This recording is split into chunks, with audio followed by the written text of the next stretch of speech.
Bonjour, je m'appelle Patrick Harris, je suis coach en séduction depuis 1992 et vous verrez sur mon site coach-séduction.com que j'ai écrit 3 livres, 2 films et des dizaines d'articles sur la séduction.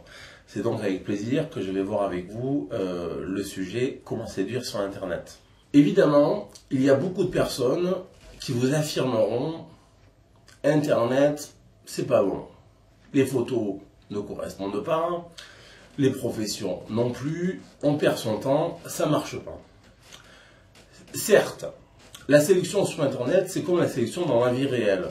Le 100% n'existe pas. Ça ne peut pas marcher à tous les coups, c'est certain. Mais le point majeur, c'est que si on hiérarchise ce qui est susceptible de nous rendre heureux, l'amour vient en premier, avant la profession, avant l'argent même. Utiliser Internet permet d'une part d'augmenter les probabilités évidemment de rencontrer l'âme sœur, ce qui est loin d'être négligeable, et d'autre part aussi de prendre confiance en soi. Parce que en multipliant les rencontres, on habitue son inconscient au contact et aux relations affectives. Alors maintenant, pour réussir à séduire sur Internet, il faut utiliser des techniques, il faut utiliser des méthodes. Que fait une fille quand elle voit la fiche Internet d'un prétendant? Première chose, elle regarde la photo, évidemment. Deuxième chose, elle regarde la description. Troisième chose, elle va regarder à droite à gauche. Donc la première chose à soigner, c'est évidemment la photo. Deuxièmement, on soigne la description. Dans la description, vous devez avoir 2 points. Le premier point, c'est l'accroche. Il faut que la fille ait envie de lire la totalité de la description et qu'elle continue ensuite à regarder votre fiche. L'accroche, c'est quelque chose d'original. Je pense que écrire « je veux une relation durable et sincère », des banalités, en fait, ça ne donne pas envie de lire la suite. Par contre, si vous utilisez quelque chose de léger, vous augmentez les probabilités de lecture totale de votre fiche. Par exemple, vous pourriez mettre voilà, j'ai gagné au loto et je suis d'accord pour partager l'ensemble de mes gains avec celle que je choisirai. Moitié-moitié. D'ailleurs, ça fait combien? 16,67 € divisé par 2. La fille sourit à cette accroche et décide donc de poursuivre la lecture, ce qui va vous permettre de placer l'essentiel. Ensuite, il y a la fiche elle-même. Vous pouvez évidemment vous permettre d'être à peu près sincère pour la totalité. Il y a néanmoins, à mon sens, des points auxquels il faut faire attention. Si vous êtes un homme, quel que soit votre âge d'ailleurs, il faut que vous marquiez que vous voulez des enfants. Si vous dites non, je ne veux pas d'enfants sur votre fiche, vous avez 95% des filles qui laissent tomber la lecture de votre fiche. Il y a aussi des points où il faut faire preuve, à mon avis, d'une certaine modération.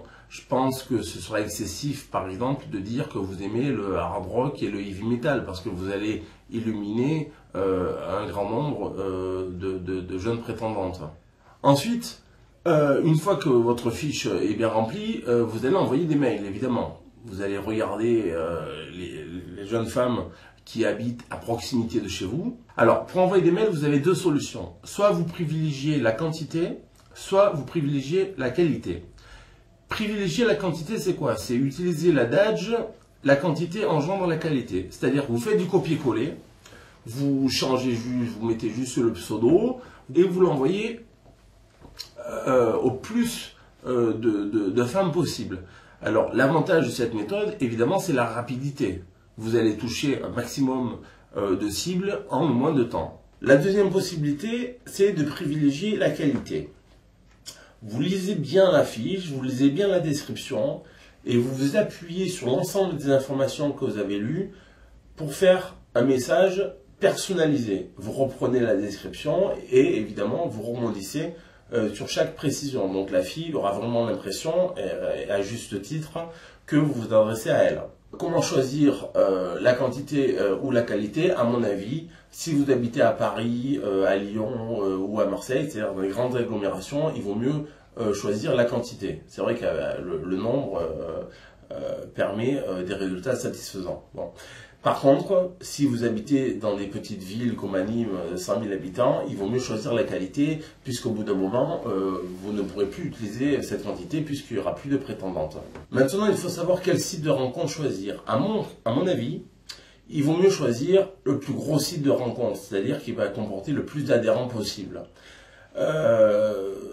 D'autre part, les petits sites de rencontres parfois inventent des pseudos. Donc vous écrivez à quelqu'un, parfois de manière personnalisée, à quelqu'un qui n'existe pas, qui a juste été inventé pour grossir le quota d'adhérents. Mais attention, c'est pas une généralité du tout. Hein. Je connais des petits sites qui sont extrêmement sérieux et qui n'inventent pas de pseudo.